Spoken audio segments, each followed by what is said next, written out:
Y ahí vamos a servirle un poco más de agua a nuestro siguiente invitado, a quien recibimos con un fortísimo aplauso. Gracias, muchas gracias. Bueno, ¿cómo te va Mario Paz Castain, analista político, experto en relaciones internacionales? Un entusiasta. Una persona que tiene una dilatadísima experiencia en todo esto y muy respetado, también conocedor de muchas cosas, muy estudioso. Mario Paz Castain, muchas gracias. De las relaciones internacionales, es seguramente el paladín de la justicia. No, por favor. Hay gente muy capaz también. Bueno, pero por eso te invitaron en todos los programas. Ahora, respecto a este tema que estamos analizándolo acá. Estamos con un seguimiento muy fuerte de los temas internacionales. Primero, antes que nada, un placer compartir acá en tu programa, Bruno, una vez más. Igualmente. Y estamos muy, como si fuese nuestra propia casa. Sí, claro. Exultante. Exultante, lleno del ambiente familiar que significa estar con los amigos. Bueno, y tenemos una temperatura muy agradable también en Asunción, por lo menos un sol radiante hoy, jueves 6 de marzo. Bueno, vamos a este tema, querido Mario Paz Castain. Sí. Paraguay retira la candidatura de su canciller ante la OEA porque hubo expectativa, al parecer, expectativa generada por el propio gobierno de Paraguay, pero al parecer no prendió esa expectativa en los otros países, como que no generó, mejor dicho, expectativa para con los otros países, y llegado el momento nos damos cuenta de que no existimos prácticamente, que un ignoto territorio como el de Surinam nos liquida, nos corta la cabeza. Surinam es un territorio de 530 y algo de miles de personas. Sí, es el territorio menos poblado de América del Sur. Pero tiene cosas muy importantes. Sí, ya sé, petróleo, me decís. Petróleo, bauxita, oro. Bueno, en fin. Pero no es tan sencillo. Conté que nosotros también tenemos muchas cosas que no explotamos, entre paréntesis. Pero eso es aparte. 632.000 tiene hoy. 660 o sea, y pico mil kilómetros cuadrados. La población de Asunción un poco más la población de Asunción. Tiene este país llamado Surinam, cuyo pero este señor tiene una condición en particular. A ver, ¿cuál es esa condición? Él entre el 2005 y el 2015, 10 años, fue secretario general adjunto de la OEA. O sea, conoce a fondo la institución. Y los países del Caribe, el CARICOM, son los mayores aportantes de la OEA, que entre paréntesis, saliéndonos un poco del tema principal, tiene graves problemas presupuestarios la OEA. Entonces, uno de sus principales aportantes es el CARICOM, entre ellos Surinam. ¿Y qué tiene Surinam de particular el señor Randin como canciller? Pues es el canciller de Surinam, ex Guayana holandesa. Randin, o no sé cómo se llama. Así se llama. Randin, ex Guayana holandesa, tiene vínculos muy fuertes con China. Con China. Claro. Y China, a través de Randin, prometió fondear los gastos subpresupuestarios de la OEA. No lo hizo todavía, pero sin duda que lo hará. Y es parte también de esto que se daba en llamar la guerra comercial entre Estados Unidos y China. China presente cada vez más fuerte en nuestro continente. Sí. No olvidemos que tiene fuertes inversiones en la Argentina, en Brasil, en el Perú. En Argentina también, aunque el presidente Milei es pro Trump, pero tiene inversiones muy fuertes. En Panamá también. Panamá, en fin. Tiene una presencia muy fuerte en el continente y no le costaría nada prometer un auxilio financiero a la OEA que la necesita. ¿Quién se lo gestiona? Este señor. Bueno, Entonces, todas estas cosas tienen que ver con todo. Bueno, este señor se llama Albert Ramchand Ramdin. Nació en 1958. Es un diplomático surinamés que se desempeña como ministro de Asuntos Exteriores en el gabinete de Santokl o Santokhi, que es el presidente de Surinam, desde el 16 de julio del 2020. Es miembro del Partido Reformista Progresista, fue diplomático hasta el 2015 y fue, entre otras funciones, secretario general adjunto de la Organización de los Estados Unidos por 10 años. Por 10 años, 2005 a 2015. Clarísima la exposición tuya, porque ahí está todo. Ahí está todo. Porque es el candidato y porque es el hombre que conoce a fondo la historia, es parte de los mayores aportantes de la OEA y tiene el vínculo con China que puede ayudar también a la OEA. Ahora giro la pregunta. Sí. ¿Y por qué Paraguay, sabiendo todo esto, lo lanzan a un canciller que evidentemente no gozaba del prestigio, ni goza del prestigio, y no estaba preparado como para enfrentar en esta puja, sí, a este representante de Surinam, como que se lo desmeritaba a Surinam por ser Surinam el país de 600.000 habitantes. Sí. Pero digamos que en términos profesionales, Rubén Ramírez es un excelente diplomático, con vasta experiencia, con 2 cancillerías asumidas en el Paraguay, con posiciones importantes en organismos internacionales de crédito y financieros como la CAF, como el Banco Interamericano de Desarrollo y otras corporaciones internacionales. O sea, un hombre que gestionó mucho en el orden internacional y era un candidato. Ahora, yo me hice la pregunta hace exactamente hace casi un año atrás, pero digamos que... ¿Cuál fue esa pregunta? Cuando se está por confirmar la semana antes de la Asamblea General Extraordinaria que tenía que designar un miembro más de la Corte Interamericana de Derechos Humanos. En Costa Rica. El candidato paraguayo era el doctor Diego Moreno Rodríguez, un notable jurista. Sí. De hecho, sea de paso, un notable jurista, reconocido aquí y en el exterior. Se lo instaló ahí por primera vez. Se lo instaló y se lo designó. Y justo una semana antes de esa decisión de la Asamblea de la OEA, porque fue Asamblea de la OEA la que le designa a Diego Moreno, claro, lanzan la candidatura de Rubén Ramírez a la Secretaría General de la OEA. Yo decía, ¿será que la doble candidatura paraguaya puede tener éxito así?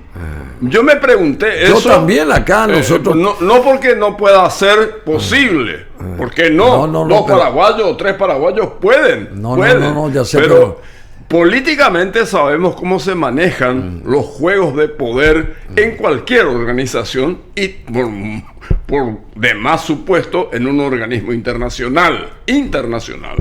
Entonces, nos dan ese espacio y yo dije, ¿será posible que Rubén Ramírez pueda tener una candidatura? Y mira que en el correr del tiempo, después de haber sido designado el otro paraguayo, designado Diego Moreno, tenemos la información, porque uno siempre tiene fuentes confiables en las que se informa, por eso podemos hacer unos análisis un poco más extensos.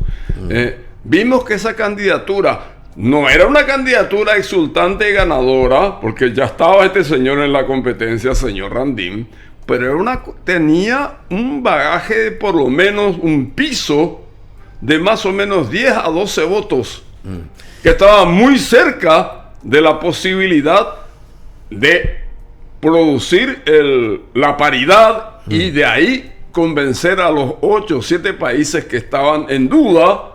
Entonces era una competencia reñida, ardua, pero evidentemente nunca fue una candidatura que decíamos esto ya gana y se va al galope, ¿no? Bueno, decimos una cosa, ¿y por qué el cambio abrupto, brusco que surgió de repente? Porque supuestamente estaba prendiendo para países del entorno de Paraguay. Tenían compromisos, yo te puedo decir que, por ejemplo, el gobierno brasileño, Lula mismo, que tiene una excelente relación bilateral con Santiago Peña, eso hay que tener en cuenta, tenía una semipalabra, por no decir otra cosa, empeñada en apoyar la candidatura paraguaya en la OEA, en la Secretaría General para Rubén Ramírez. Pero ¿qué sucede? El 20 de enero asume Donald Trump y no solamente cambia el mundo para nosotros, sino cambia el mundo para todos. Sí. Produce un frenesí global de acciones ejecutivas, de deportación de inmigrantes, de subida de aranceles en un ritmo alucinante. Entonces, esto empezó a perjudicar los intereses de los países más grandes del continente. Brasil sufre la humillación de recibir migrantes brasileños esposados, encadenados en un avión que se los depositaron en un aeropuerto del norte de Brasil y ahí se lo dejaron a expensas del gobierno brasileño. Humillación para Brasil, que no se olvida fácilmente de estas cosas, un país tan orgulloso y con un sentido tan bien imperial como lo es el Brasil. Bueno, y también esto sucede lo mismo con Colombia. Sí. Y después vienen los problemas con Panamá, después vienen los problemas con México, con Canadá. A Canadá la quiere decir el Estado 51. Nosotros de paso habíamos cerrado la embajada en Canadá. También. Y así como cerramos carne a Canadá y cerramos en Suiza también la embajada. ¿Te acuerdas? Bueno, entonces no nos ayudaba eso tampoco. México, por supuesto. Yo creo que México no nos iba a votar por una cuestión de pensamiento ideológico, pero tiene peso en las zonas aledañas a la región. Y cambió. Pero diríamos que hasta una semana atrás todavía el piso se mantenía de alguna manera. Y yo creo que lo decisivo, lo que produjo este efecto boomerang en esta semana, entre ayer y antes de ayer, los pronunciamientos de los países, los 5 países de Sudamérica y luego los otros, ayer, fue este fin de semana Montevideo. Así. Ahí asume Yamandu Orsi, que era el Frente Amplio, y Lula yo creo que ejerció un liderazgo muy fuerte con los países progresistas, los convenció de que acá había que hacer un bloqueo al candidato que representaba la línea de Trump. Porque esa más o menos también hay que analizar los alineamientos ortodoxos. Que era Ramírez. Que era Ramírez, porque se pegó mucho a la posición de Trump, la candidatura de Ramírez, con la esperanza de que Washington... Y ahí yo creo que hay un error de cálculo. Donald Trump no le interesan los organismos internacionales. Sí, salió de la OMS, salió de la Organización de Derechos Humanos de la ONU, está por salir de la OTAN, amenaza con salir de Naciones Unidas como país. En fin, qué cosa que no creo. Entre paréntesis. Porque Trump habla mucho, pero después baja los decibeles y hace lo que realmente quiere. Pero de todas maneras, esta situación tan fuerte con los aranceles y las exportaciones grabadas a los países de la región. No te olvides que hace 2 semanas le grabó a todas las exportaciones de acero y de hierro a Estados Unidos. Sí, los aranceles de Trump, que desatan represalias de sus socios y aliados acá. Y él dice que va a arancelar más a los que le quieren hacer una retaliación. Entonces... Y también China se está preparando. Entonces, ¿qué pasó? Y pasó lo que este fin de semana yo creo que pasó. Hizo una reunión Lula con los principales líderes progresistas, lo convence a Boric, que Boric tiene una posición de crítica fuerte desde la elección de Maduro contra la dictadura de Maduro. Lo convence de que tiene que acompañar esto porque hoy el problema ya no es Maduro, sino es Trump. Para la visión de la izquierda. No, y geopolítica brasileña geopolítica de Brasil y mentalidad también de de lo que hoy se lucha en el mundo. Bueno, ahí, ¿no? Ahí está esa imagen que es elocuente. Ahí vemos al presidente Lula de rojo, el presidente de Chile, el de barba, Yamandú del Uruguay, del otro lado, Petro de Colombia, y atrás está Albert Ramdin, que es el diplomático surinamés canciller, que será el próximo secretario general de la OEA. Una posición de bloqueo a un candidato de Washington, y abandonan, porque Lula, como te dije antes, Lula tenía un semicompromiso por esta excelente relación bilateral que hay entre los presidentes de Paraguay y Brasil. Y bueno, los intereses están por encima de cualquier lazo de amistad o de vecindad. Y no hay que confundir una cosa.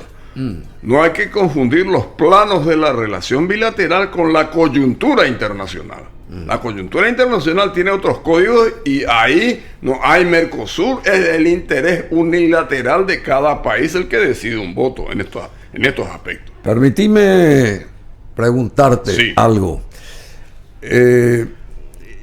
¿Qué le falta a Paraguay para tener ese predicamento como nación, digamos? No hablamos ni de la población en cantidad, ni del tamaño geográfico.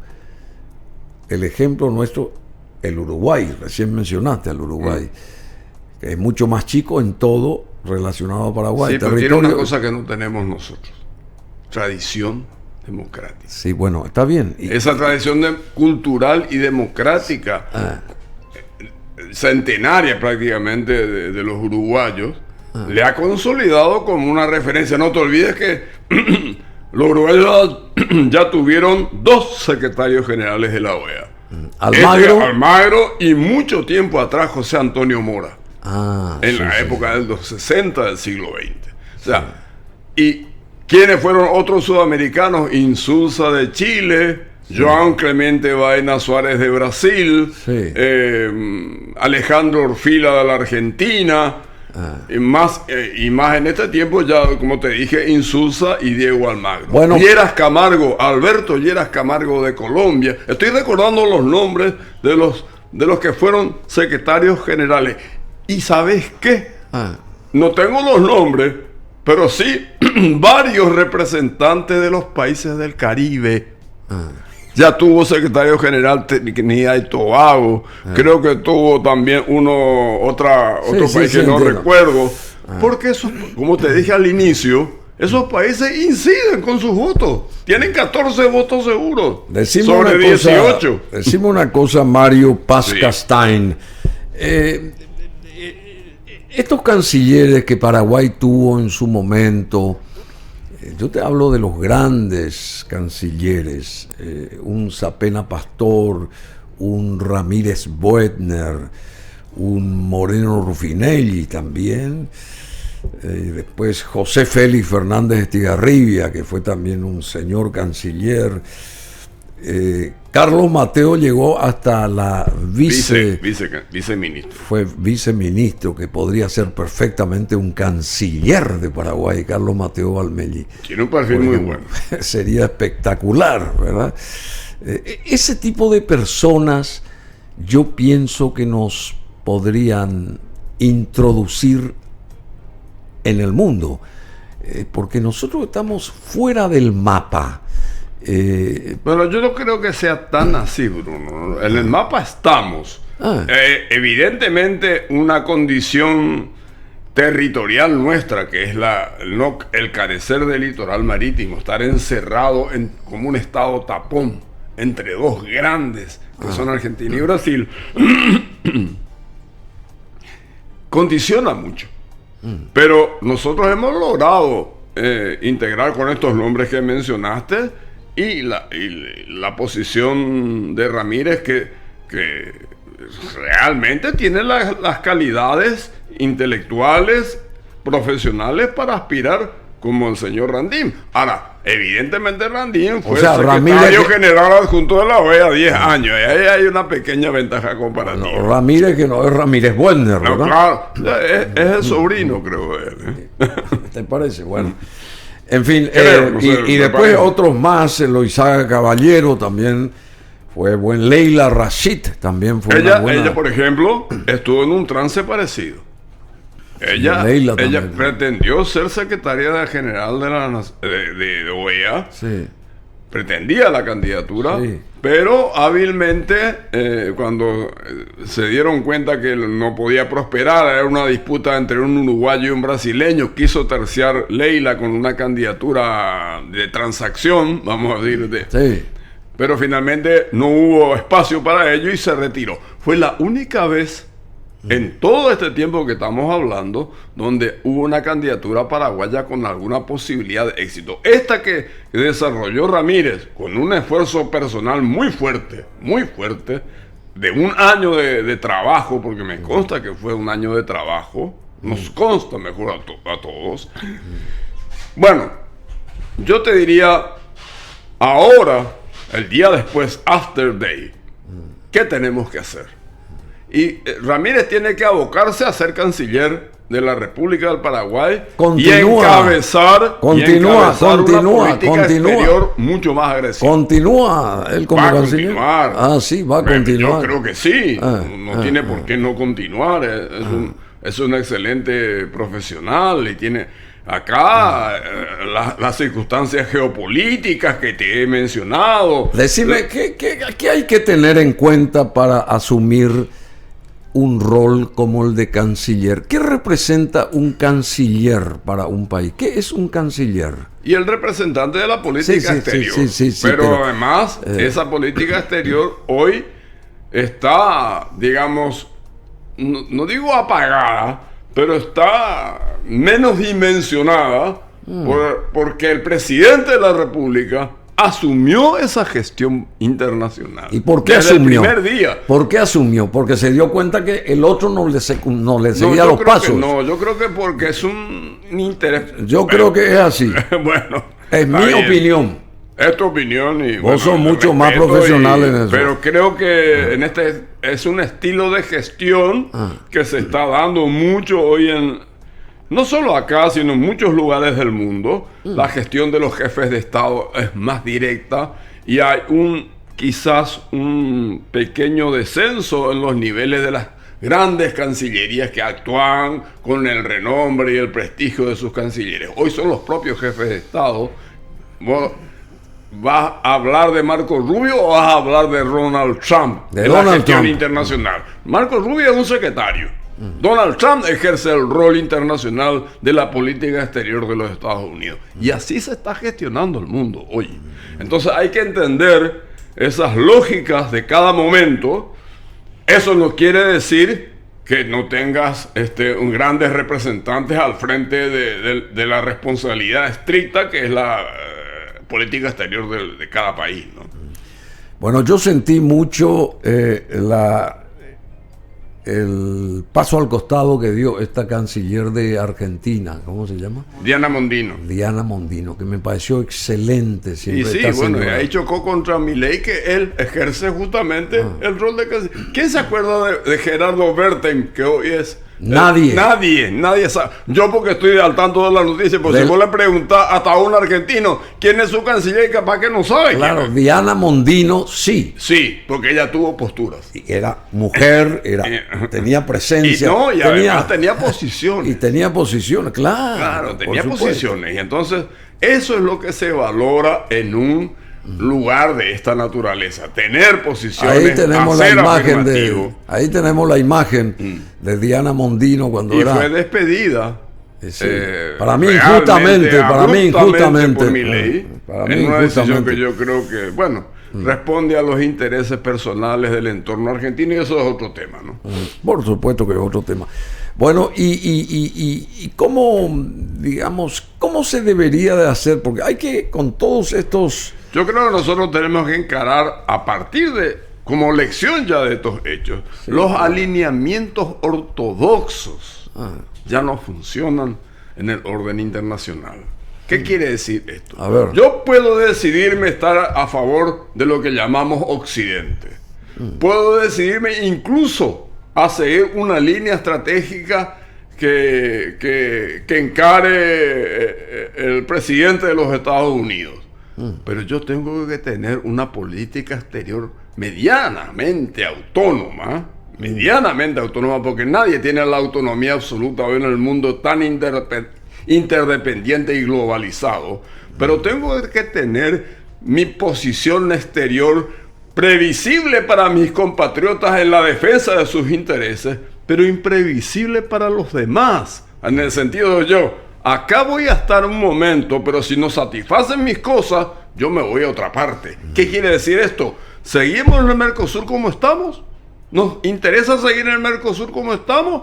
No, señor, este Mercosur es irrelevante, en mi opinión. Y en la mía también. Entonces, cambiemos este Mercosur o hagamos otra cosa.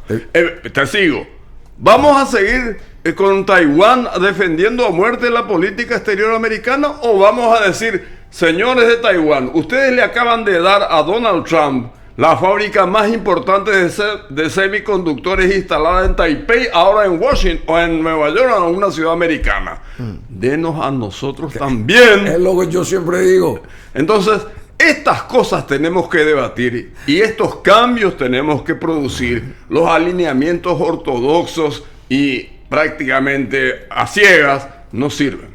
No sirven. Te voy a decir, coincido perfectamente contigo. Es más, es lo mismo que yo pienso y acá comunico a la gente siempre. Decime otra cosa. Vos hablabas de que Trump al lado de Marco Rubio, bueno, todo el mundo, las miradas van hacia Trump porque él es el que golpea la mesa. Pero por el otro lado, cuando se presenta Rusia, vos le ves al señor canciller de Moscú y más bien Putin está atrás. Él es el que llega y que tiene una fortaleza también inclusive visual, de experiencia, de expertise, de todo eso. No sé si me entendés. Sí, entiendo perfectamente. Llega y él es Rusia. Sí, claro. No sé como decíamos en la época cuando éramos estudiantes, mucho tiempo atrás, ¿no? Y el canciller de Paraguay era Sapena Pastor. Claro.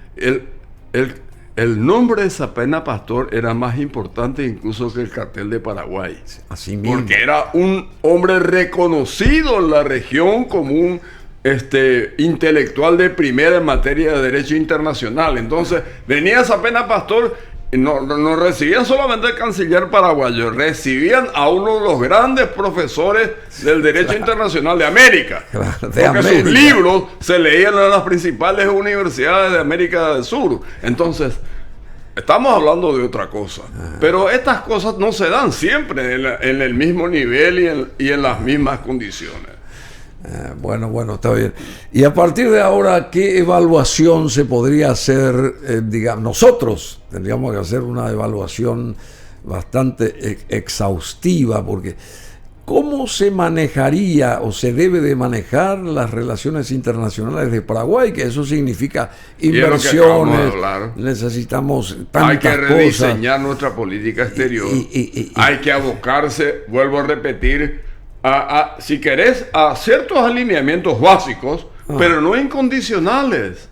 No incondicionales. Nosotros tenemos que defender nuestros intereses, y más en un mundo donde para integrarnos necesitamos trabajar en conjunto con otros, pero que también defiendan las pretensiones que nosotros queremos, que nosotros deseamos, que nosotros tenemos como objetivo. Y te pongo los ejemplos que te mencioné. La disputa de Taiwán, Mercosur, la conquista del Asia con nuestros productos, vayamos a una disputa más fuerte en los mercados mundiales, acompañando a un Mercosur rediseñado, porque tampoco podemos hacernos los locos de ir solos al mundo, porque en el mundo, a un país muy pequeño, no nos van a poder, ni nosotros no vamos a poder satisfacer toda la demanda que nos van a exigir. Entonces, en términos comerciales estoy hablando. Entonces, y tener una posición política que te diga, sí, nosotros estamos en Occidente, pero tenemos una posición propia. Y ahí te digo, hay países que se respetan en el mundo sin ser tan grandes, pero son Suiza, por ejemplo, es también un país mediterráneo, pero tiene una conducta que ha manifestado siempre su neutralidad, su posición institucional. Podrán decir muchas cosas, pero el mundo se mueve quizás en otras orientaciones. Hay muchos que hablan de globalismo versus antiglobalismo, o de izquierdas y de derechas. Yo hoy creo que no es el debate en el mundo. El debate en el mundo son las democracias constitucionales frente a las autocracias disfrazadas de democracia. Entonces, ese es el análisis que hay que entender.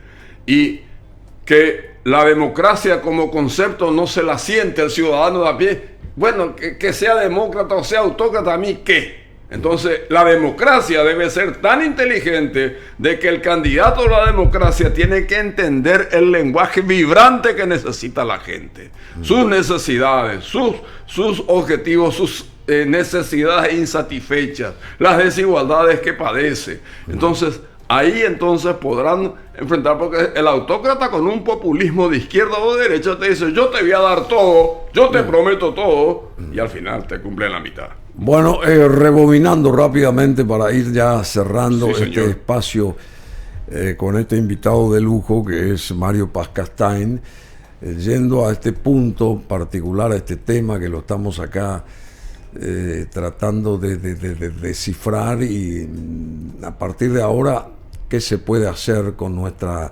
imagen internacional?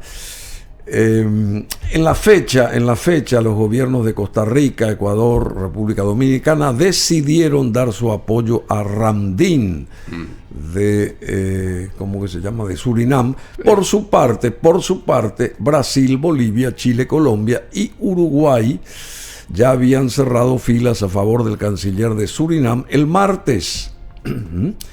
Y de los 34 países con derecho a voto, unos 26 ya confirmaron su apoyo a Albert Ramdin. Te diría que serán más de 30 el lunes. Claro. Y casi habrá una unanimidad porque se retiró el candidato paraguayo. Sí, ahora, claro. Y entonces esto va a ser así. Dejando solo un margen de 10 votos a favor de Paraguay. En Sudamérica, Ecuador, Perú, Brasil, Colombia, Chile, Bolivia y Uruguay confirmaron su apoyo a el de Surinam, y en Centro y Norteamérica se sumaron Honduras, Costa Rica, Guatemala, República Dominicana y México. En el Caribe, que cuenta con 14 votos, confirmaron su apoyo a Ramdin, Antigua y Barbuda, Bahamas, Barbados, Belice, Dominica, Granada, Guyana, Haití, Jamaica, San Cristóbal y Nieves, al que le cedió $24,000 para ayuda este actual canciller, Santa Lucía, San Vicente, acá viene, a San Vicente y las Granadinas. A San Vicente le otorgó $24,000, Surinam, Trinidad y Tobago. Así están las cosas. Sí, señor. ¿Qué me decías vos? Que yo te interrumpí. No, te decía simplemente que en los casos de Perú y Ecuador, que más o menos tienen la misma orientación del pensamiento político del Paraguay, centro derecha. Sin embargo, se fueron a votar. ¿Por qué? Porque Perú privilegió sus intereses del puerto chino en Chancay. Claro, por supuesto. Y Ecuador, no sé por qué otro motivo, pero tiene que estar vinculado a intereses económicos del petróleo que ellos también producen y exportan. Entonces, te das cuenta que son los intereses finalmente los que gobiernan las relaciones internacionales. Intereses a veces convergentes, hoy mucho más temporales, hoy mucho más provisionales, mucho más... No son intereses permanentes e incondicionales. Cambian de acuerdo al momento que cada suceso les enfrenta o los enfrenta a los países. Bueno, querido Mario Paz Castain, muchísimas gracias. Al contrario, un placer, como siempre, este espacio. Y bueno, no esperemos otra contradicción para encontrar. No, tenés que volver. Pero es posible que las contradicciones siguen, porque vivimos un tiempo de verdades contradictorias. No, yo sé. Analista político muy prestigioso, experto en relaciones internacionales, Mario Paz Castain con nosotros